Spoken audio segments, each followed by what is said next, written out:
আচ্ছা, তোমার শহরে কি এমন কোনো দিন আছে যেদিন সকালে উঠেই মনে হয় আজ ঘরে থাকলে কিছু একটা মিস হয়ে যাবে? ইসলামপুরে আছে, আর এই দিনটার নাম রামনবমী। নমস্কার, আমি অনন্যা, আর তোমাদের সবাইকে স্বাগত অনন্যার ঝুলির ছোট্ট একটা পর্বে। এটা আমার ইসলামপুর, আর এই শহরের গল্প বলে যাওয়াটাই আমার কাজ। চৈত্রের রোদ তখন মাথার উপরে, আর ইসলামপুরের রাস্তা আর নেই। সে হয়ে গেছে একটা নদী, মানুষের নদী, রঙের নদী, আওয়াজের নদী।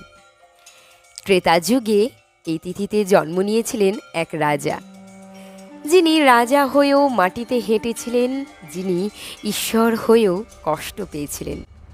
তাঁর জন্মদিনে আমরা রাস্তায় নামি, পুরো শহর একসাথে রাস্তায় নামি। এই শোভাযাত্রা এত বড়, এত বিশাল যে রাজ্য সরকারকে শুধুমাত্র ইসলামপুরের জন্য আলাদা করে পুলিশ পাঠাতে হয়। তাহলে ভাবো একবার।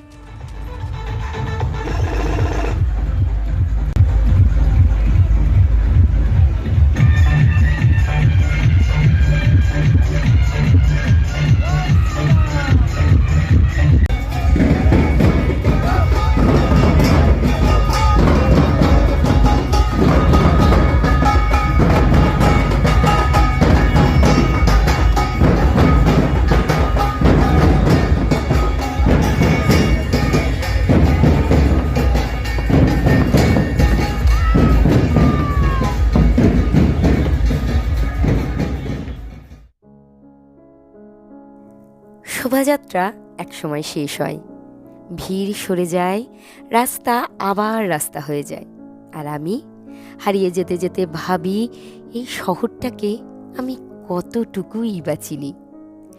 অনন্যার ঝুলিতে আজকের মতো এইটুকুই। তোমরা ভালো থেকো। তোমাদের শহরে শোভাযাত্রা কেমন হলো কমেন্ট করে জানিও। আমার এই ভিডিওটি যদি তোমাদের ভালো লেগে থাকে তাহলে লাইক, শেয়ার এবং সাবস্ক্রাইব করে আমাকে গ্রো করতে সাহায্য করো। দেখা হচ্ছে পরের পর্বে। ততক্ষণের জন্য tata, take care and stay tuned.